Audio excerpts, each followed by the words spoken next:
And we're back with another Premier League video. This video is going to be a little bit different. Today we're talking about PFA Players of the Year and PFA Young Player of the Year. Giving my opinions on who should win, why they should win, and just overall candidates for the award. And first and foremost, we're going to start off with the man that is chasing Kevin De Bruyne and Thierry Henry's assist record in Bruno Fernandes. Bruno Fernandes this season has 19 Premier League assists, 8 goals in 33 starts. A lot of people have talked about Bruno Fernandes this season as in his assist wise as the guy has spammed in crosses or spamming in corners. And I don't think that shows the full story of one, how an assist is, and two, what Bruno Fernandes has done for United. Bruno Fernandes on charts clears every other Premier League player in chances created. He clears all Premier League players with chances created. He's the only player in the Premier League with triple digit chances created, right? That shows the amount of impact he has not only on Man United's output of goal scoring potential, but also output on winning, right? A lot of people are saying, oh, half of his assists are from corners, right? And I don't think that shows not corners but set pieces. That doesn't show the full extent of what Bruno Fernandes does for his club and what he does for Man United, right? Assists are a stat where it's a two-person street, right? Or sometimes it can be carried by one person, right? In the extent Bruno Fernandes probably does have assists where Brian Mbeumo or Sesko or Cunha are kind of carrying the load of the assist, and there's probably other chances where Bruno Fernandes is equally carrying the load on the assist by putting them in such great position that they can't miss. But the time that they do miss, it doesn't like we won't see those chances. We won't see the chances where he puts Sesko in, where he puts Brian Mbeumo in, where he puts Cunha in, and they miss, or the shot gets saved, or it's a weak shot at goal, right? And besides the fact that he is the assist leader, he's been such a consistent player for Man United over this across the Premier League season, right? Helping Man United to secure Champions League football, to get top three, even after being forced to play DM by Ruben Amorim, and then when Michael Carrick comes in, puts him in a more natural position to create as many chances as he can, and we can see his relentless drive defensively, not only to get the ball back, but to also help his team cover up ground and being a true captain by forcing his players to press by continually instilling confidence into other Premier League players. Other Premier League players, but other Man United players when they do score, and he knows that they did the work. He doesn't. He isn't the one boasting the celebration. He wants Dorgu to go for a knee slide like he did against Arsenal, right? He wants Sesko to go celebrate. He wants Brian Mbeumo, uh, Kobe Mainu, right? He wants all these players to celebrate. In second for the Premier League, of the PFA Player of the Year is, of course, we have to have a few Arsenal players in this list. Declan Rice. Declan Rice, in my opinion, has been Arsenal's second most consistent player this whole season, but behind a player coming up soon, right? Declan Rice in this Premier League season has 4 Premier League goals and 5 assists, right? But his 5 assists could be a lot more with how threatening Arsenal is on corners, right? And there has been a lot of controversy on the corners that Arsenal takes because it does turn into a line out like in rugby or a scrum or like or NFL tackle where it's a lot of hands on people, a lot of hands on players. But Declan Rice, when it comes to corners whipping the ball into the box, he puts that ball in perfect places for his players. He puts the ball on top of the goalkeeper's head, where the goalkeeper either has to knock the ball over and give them another corner, or he has to hope that the Arsenal player misses. And that one shows the threat of what the Arsenal team is doing, but two also shows the threat of how consistent Declan Rice is putting the ball where the team needs it the most, right? Another thing about Declan Rice, I think Declan Rice and Zubimendi, both of them cover so much ground, right? They both cover immediate spaces. Declan Rice comes in as the sixth. comes in at the seventh most ground covered by any Premier League player, right? And it shows how much of the work he's kind of doing in that midfield, him and Zubimendi, by sweeping up balls, kind of protecting the defense, or even though the defense is so superb, but trying to have Gabriel Saliba and David Raya do less work by having these two cover up so much ground, eat up the ground that they play on.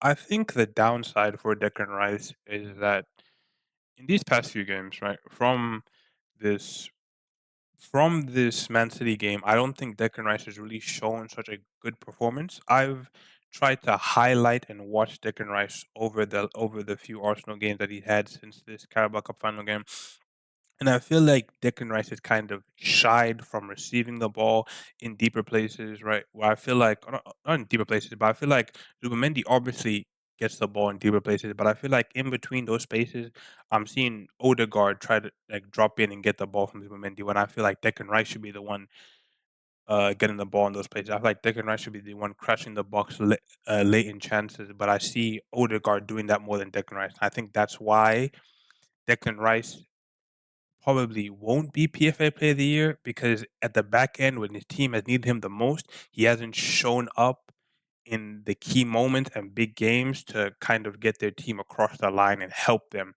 as best as they can, right? And in third in the video, but not in obviously order, it's David Raya.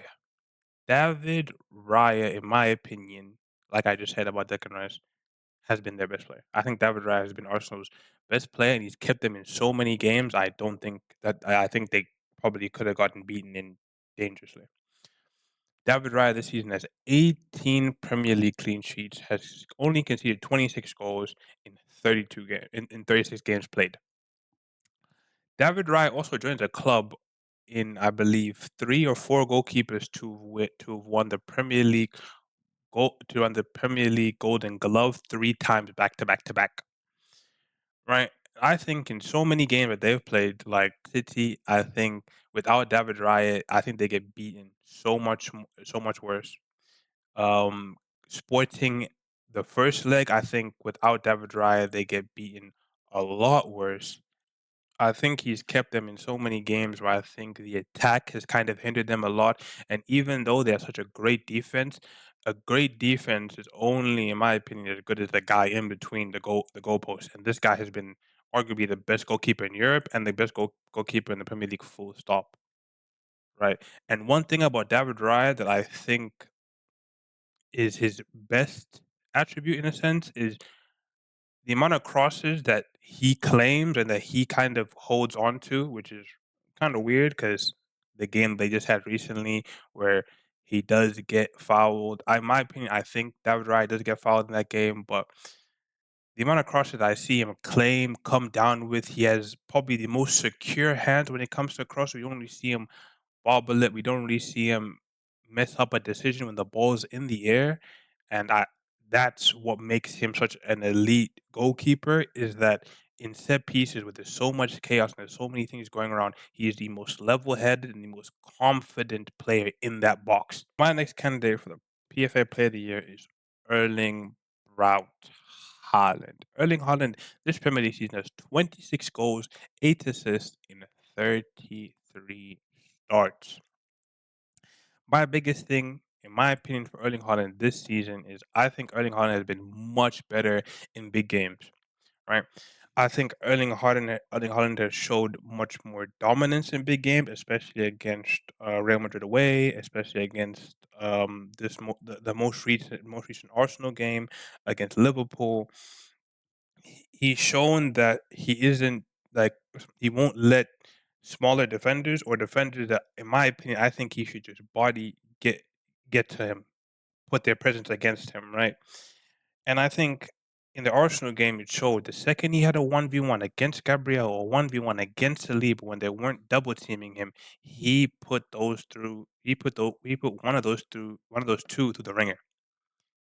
He was backing up against them. He was making sure they felt their presence. He was putting that arm against Gabriel for the goal he scored to keep Gabriel away, to make sure that Gabriel, I'm the strong guy here. I'm the big guy, and you can't do anything. And I'm gonna move you where I want to go, and you're gonna have to hold it, right? And that is what, in my opinion, he did the best this season, right? But on the other side, for Erling Haaland, we're out. Deuces. In his last 20 games, obviously, but Erling Haaland since the year has turned has scored in 7 Premier League games and has not scored in 9 Premier League games. I think that's the big thing for Haaland, right? Erling Haaland obviously has 26 Premier League goals, but most of them they, they they came in the beginning half of the season. And in 2026, 7 goals scored is still a good stat for most strikers. But Erling Haaland to be the best player in the world and to be the most dominant player, in my opinion, the best goal scorer the Premier League has arguably ever seen. I can have games where he goes goalless against West Ham, right?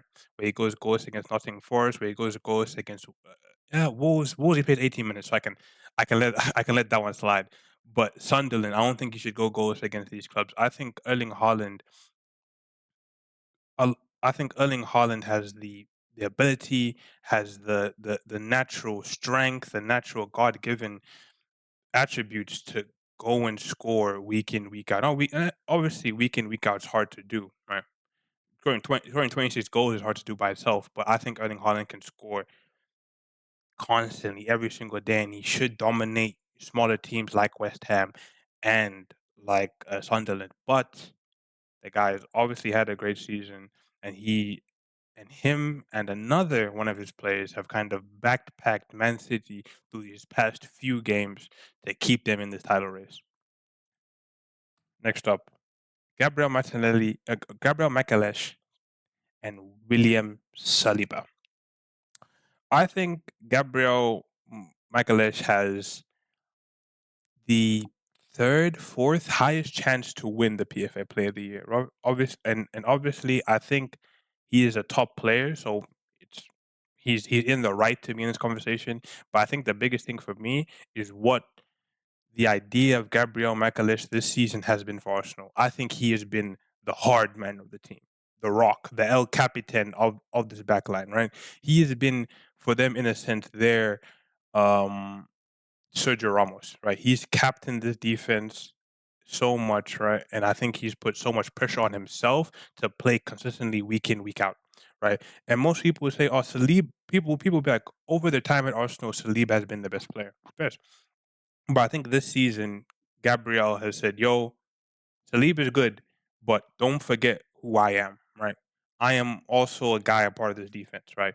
I am also the guy that pockets the best European strikers and puts them to sleep through games, right? I am the big man right now. I am big bro on this back line right now. Saliba is great, but I'm the guy."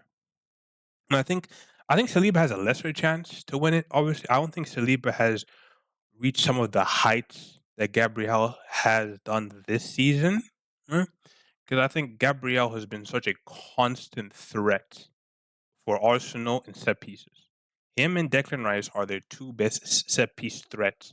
With Declan Rice obviously whipping them in, but Gabriel Magalhaes, with the amount of chances that he puts at goal with headers and with set pieces, it shows the level that he only he shows the level that he brings defensively, but also shows the level that he brings in small aspects of the game that help you win big games, right? Set pieces win big games. And when you have arguably the best Premier League set piece threat, a lot of big games are in your favor just from him being on the pitch. And I think without the set pieces, the fact that he's a part of in some people's ideas at a certain point of the season could have broke Jose Mourinho's Chelsea record, right?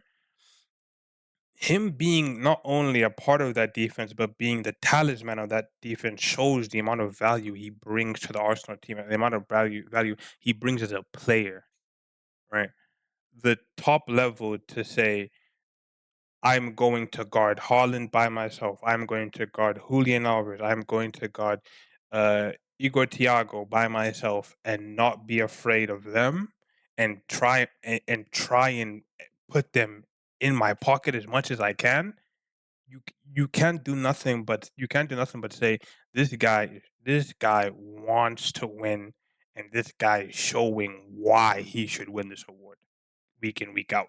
And I think for the guy next to Gabriel, because I've praised Gabriel a lot right now, but Saliba Saliba is the center back in my opinion. I think the best thing for a center back is obviously one. A lot of top center backs have a bozo gene sometimes, right?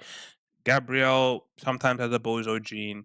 Um, Varane had it a little bit. Upamecano has it right now. I think a lot of center backs have a bozo gene. I think the best thing a center back can do, in my opinion, is play the game. Is to play. I think the best thing for a center back, in my opinion, is to do nothing, to cause no harm. And I think Saliba emphasizes that. He doesn't cause any harm to his team, right? He's so calm and confident on the ball for a center back, in my opinion, right?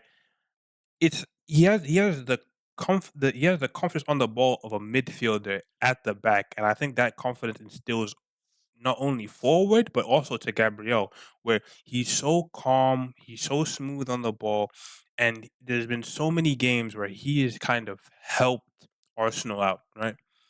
Aston Villa, in the Aston Villa game, he saves them. Even though Gabriel gets the goal, it's Saliba. If you're watching Saliba in that game, you see what he does. You see how little mistakes he's making. He's almost as perfect, in my opinion, right now that we have as a center back in the world. Right, Saliba is arguably the most perfect center back we have. And now to talk about arguably my favorite player of the Premier League season, Nico O'Reilly. Nico O'Reilly in the Premier League season has 5 goals, 3 assists, 28 starts as a 21-year-old for Manchester City at left back. The first thing I want to say about Nick O'Reilly is he has kind of changed my idea of a fullback. He's 6'4". He's technically great. He doesn't make that many mistakes, and I haven't seen him, in my opinion, get ripped by opposing wingers. I have not seen him, for a guy that's played midfield and DM in the City Academy, to come and play left back. I haven't seen him get ripped. I haven't seen him get abused by any world wingers besides maybe Rodrigo in the game against Madrid in December, right? But even in that game, I thought Nico Riley looked like Philip Lahm at times, right? And I think against against Arsenal, against Liverpool, against Real Madrid again, I think he's looked like the arguably their best player. He's looked like their best player, and the fact that he is not only impacting the game in not only build up and not only defensive action but attacking. The side of him and Doku, right? The side of him and Doku, I wanna say they are the best left-sided, the best fullback and left winger duo in the world, in my opinion. Because the amount of times Doku finds Nico Riley running into the box at the corner of the edge, the amount of times he's always open to help Doku in 1-2s, it's it's a two-man game by themselves, and they're putting the opposing fullback through hell. And I think it's a lot of it starts with the amount of space Nico Riley is allowed to play. Nico Riley is allowed to play at sometimes left back, left wing, left mid, just left. That whole left side of the pitch, he's allowed to be there. And I don't know if it's Pep, but Pep allowing his center backs to step into midfield. And when his center backs are as technically good as Nico O'Reilly, he doesn't look uncomfortable when he's next to Rodri, when he's next to Bernardo Silva, when he's next to sometimes even Kovacic, right? When he's next to Nico Gonzalez, he looks like he looks like the best player there. And the fact that he's 21 in a Premier League race, and we don't see the lights get too bright for him. Right? The lights don't get too bright for him. He doesn't get nervous. He doesn't get nervous in arguably the biggest game for this Premier League season. Arsenal at home against City. He put every Arsenal winger that he played against in his back pocket. Noni Madueke, quiet.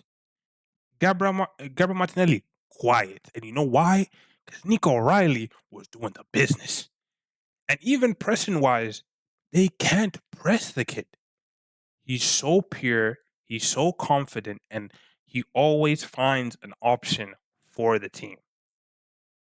Last and not least, arguably the Premier League signing of the year, and arguably and could maybe be the Premier League Young Player of the Year. I don't think it will go to him. I think it will go to his teammate and City, Nico Riley, but Ryan Cherky, arguably the best entertainer the Premier League has to have, that has to hold, and the best entertainer arguably in the world.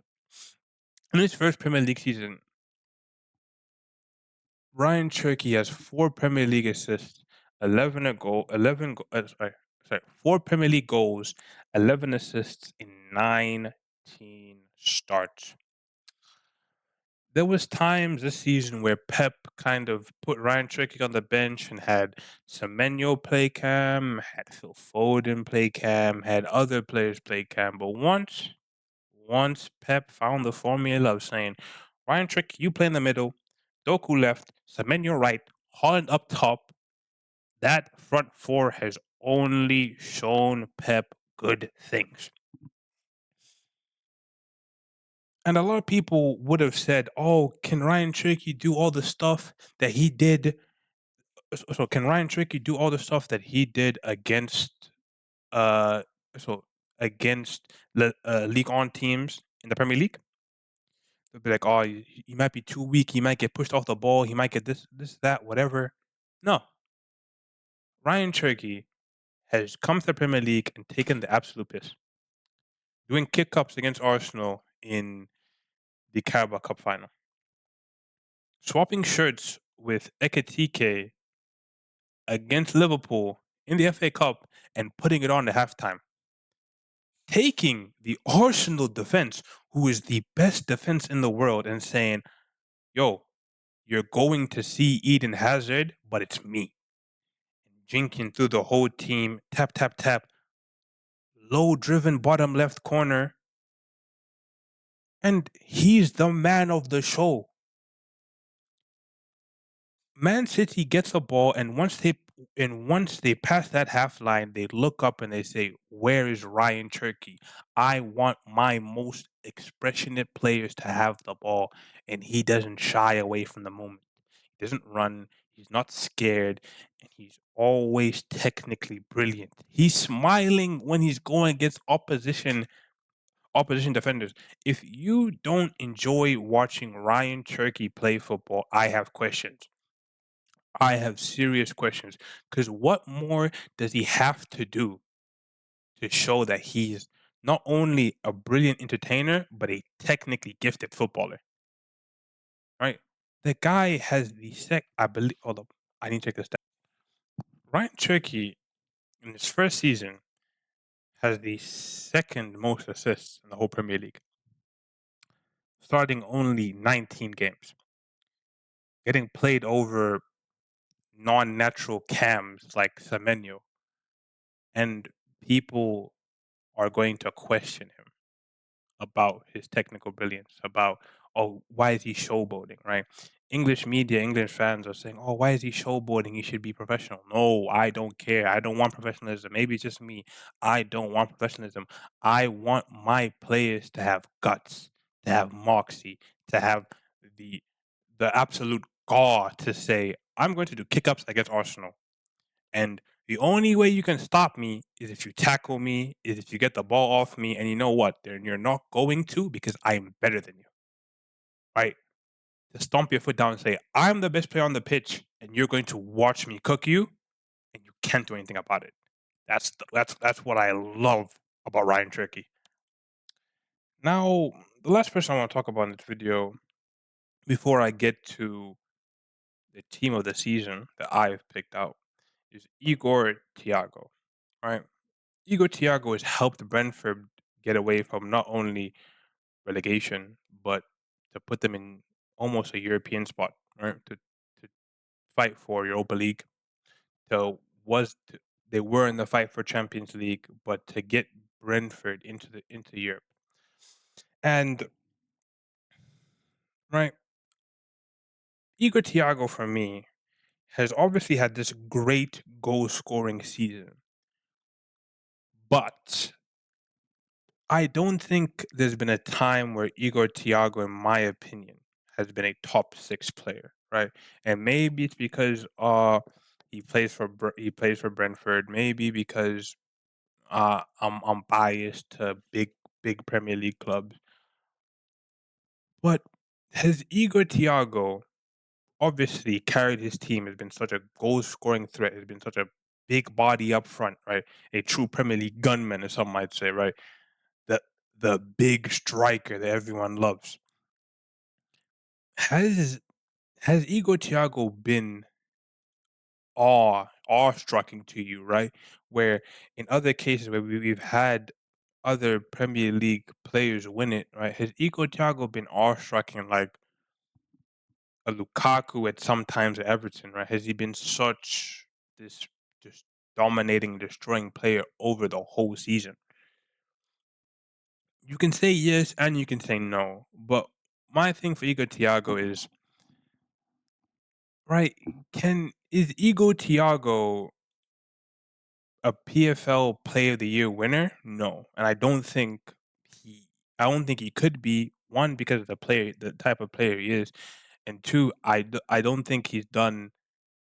I don't think he's done like savior work at Brentford. Obviously, he's been elite.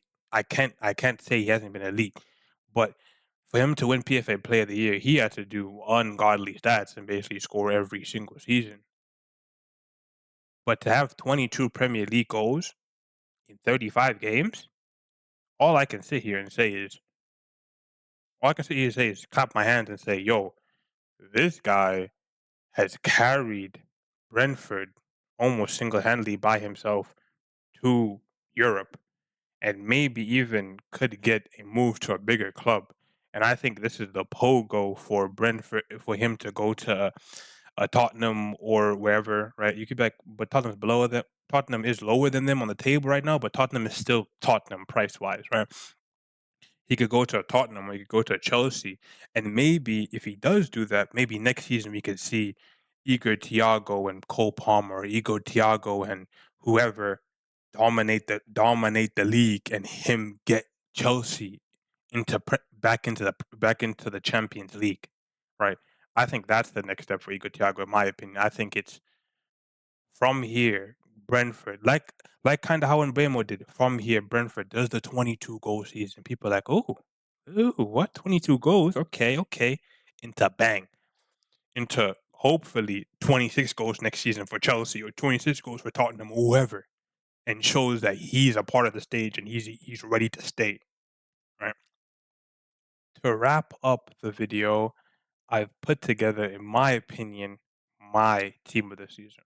I have David Raya in goal, Timber, Saliba, Gabriel, Nico O'Reilly as my back line, with my forward in the middle, technically, as Semenyo, Declan Rice, Bruno Fernandes, Ryan Cherky, and up to Igor Thiago and Haaland. If you guys have any other player that you would put in this team, like Dominic Soboslai, whoever, drop a drop a comment. If you did enjoy the video, please drop a like, subscribe. We will be dropping more videos consistently, hopefully. And if you do disagree with any of my takes or think, what is the brother saying? Put a comment down. I'm trying to learn more. I'm trying to understand the game better. So thank you for watching the video.